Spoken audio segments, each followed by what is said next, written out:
महाराष्ट्र वीज कंत्राटी आमदार संघ के अध्यक्ष नीलेश घरात के महावितरण, महापरीक्षण एवं महानिर्मिती वीज कंत्राटी कामगारों की वेतनवाढ़ के लिए ऋषभबाग ग्राउंड से ऊर्जा मंत्री के घर तक मोर्चा निकाला गया, लेकिन संविधान चौक पर पुलिस द्वारा इन मोर्चेकारियों को रोका गया। इस दौरान उन्होंने अपनी विविध मांगों को पत्रकारों के समक्ष रखा।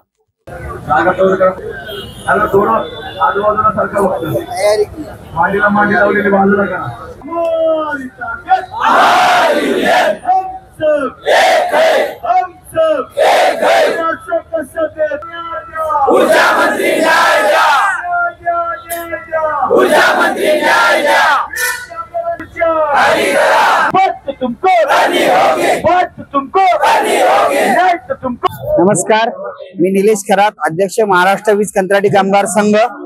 या ठिकाणी वीज उद्योगातील सर्व कंत्राटी कामगार या जमा झालेले आहेत।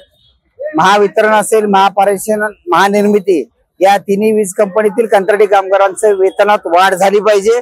त्यांच्याकडे जे काही कंत्राटदार आहेत त्या कंत्राटदारांकडून वर्षानुवर्ष आर्थिक शोषण होतं। हे शोषण थांबण्यासाठी कंत्राटदार विरहित योजना म्हणजे हरियाणा सरकारने जी योजना आणलेली आहे तो हरियाणा पॅटर्न या ठिकाणी राबवला गेला पाहिजे, ही भारतीय मजदूर संघाची इच्छा आहे।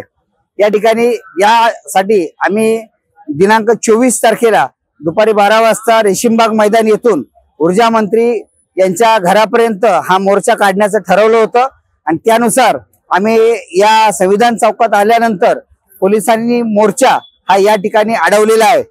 गेली 4 दिवस झाले सर्व हे आंदोलनकर्ते इथे नागपूरच्या संविधान चौकात आहेत। ऊर्जा मंत्री नागपूर शहरामध्ये नाहीयेत। त्या ठिकाणी आमचं प्रशासन हे सुस्त आहे, कंत्राटी कामगार त्रस्त आहेत, आमचे ऊर्जा मंत्री व्यस्त आहेत। परंतु जोपर्यंत आमचे या ठिकाणचे प्रश्न सुटणार नाहीत, जोपर्यंत ऊर्जा मंत्री भेटणार नाही, जोपर्यंत आम्हाला सकारात्मक आश्वासन मिळणार नाही, तोपर्यंत हे कार्यकर्ते घरी जाणार नाहीयेत। आम्हाला देवेंद्र फडणवीस साहेब यांची भेट हवी आहे आणि ते आल्यानंतर आमची भेट होईल असं आश्वासन आम्हाला पोलिसांकडून मिळालेलं आहे। ती भेट नाही झाली तर आम्ही त्या ठिकाणी घुसखोरी करणार, परंतु त्यांच्याकडे जाऊन आमच्या समस्या त्या ठिकाणी ठेवणार, आमचा न्याय आम्ही मिळवणार। नक्कीच आमचे 9 जिल्ह्याचे 9 उपोषणकर्ते या ठिकाणी बसलेले आहेत, परंतु या ठिकाणी आमचा कंत्राटी कामगार ऊन वारा पाऊस याच्यामध्ये कष्ट करतो। अजून 2 दिवस हा कंत्राटी कामगार तग धरेल तर ऊर्जा मंत्री यांना आमची हात जोडून विनंती आहे की आपण लवकरात लवकर नागपूरमध्ये यावं, या शिष्टमंडळाला भेट द्यावी। यांच्या मागण्या आहेत, या अनेक मागण्या तुम्ही त्या ठिकाणी मागच्या वेळेस आम्हाला आश्वासनं दिलेत, परंतु तुमच्या प्रशासनाकडनं त्याची पूर्तता होत नाहीये। झारीमध्ये कोणीतरी शुक्राचार्य आहेत जे या कंत्राटी कामगारांच्या कष्टाच्या घामाच्या पैशावरती डल्ला मारतायत। आपण जे दिलेले आश्वासन आहेत त्या पूर्ततेकडे आपण जावं। आपल्या शेजारच्या हरियाणा राज्याने जर का हरियाणामध्ये कंत्राटी कामगार पद्धत बंद केली आहे तर ती या प्रगत महाराष्ट्रात देखील ती योजना आपण लागू करून या कंत्राटी कामगारांना सुजलाम सुफलाम करू शकता असं देवेंद्र फडणवीस साहेब हे निश्चित करू शकतात। ते ऊर्जा खात्याचे ऊर्जावान मंत्री आहेत आणि ऊर्जा खात्याच्या कंत्राटी कामगारांना द्यायला वेळ होणार नाही असं आम्हाला वाटत नाही। आल्या ते आम्हाला बोलवतील, हा आम्हाला विश्वास आहे। नमस्ते, देखो हम आदिवासी है, हम कर्नाटका मैसूर से हम आदिवासी होते हैं। हम जंगल में जाकर 108 जड़ी बूटी लगाकर और हाथों से तेल बनाने होता है सर। ये तेल लगाने से अपने दिन में 10 बाल 15 बाल झड़ रहे हैं ना, 5-6 दिन में बाल झड़ना टूटना रुकावट करेगा। इधर से झड़ गया है ना, उधर से नया बाल उगता है, नया बाल उगता है, गंजापन हो गया, गंजापन के नया बाल उगता है।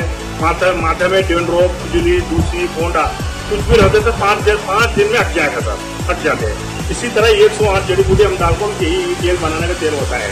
ये हमारा तेल ओरिजिनल आदिवासी का तेल चाहिए तो महाराष्ट्र में आपको चाहिए तो मिलता है। महाराष्ट्र में हमारा ब्रांच है, शॉप का नाम है ओनली सुन्नू एंटरप्राइज। उधर जाकर खरीद सकते हैं सर, ओरिजिनल तेल उधर ही मिलता है। कर्नाटक के पक्षीराजपुरा गांव की हक्की पिक्की जनजाति द्वारा 108 सूखी और हरी जड़ी बूटियों को मिलाकर बनाया जाता है। ये आदिवासी लोग सालों से इस तेल का इस्तेमाल करते आ रहे हैं, इसलिए आज तक इन्हें बालों से जुड़ी कोई भी समस्या नहीं हुई है। इस तेल से बालों का झड़ना, गंजापन, बालों का कमजोर होना जैसी दर्जनों समस्याएं चुटकियों में ठीक हो जाती हैं। इतना ही नहीं, ये तेल बालों को घना करता है, नए बाल उगाने और बालों को लंबा करने में भी मदद करता है। अभी तक लाखों लोग इस तेल का इस्तेमाल करके अपने बालों की दिक्कतों को दूर कर चुके हैं।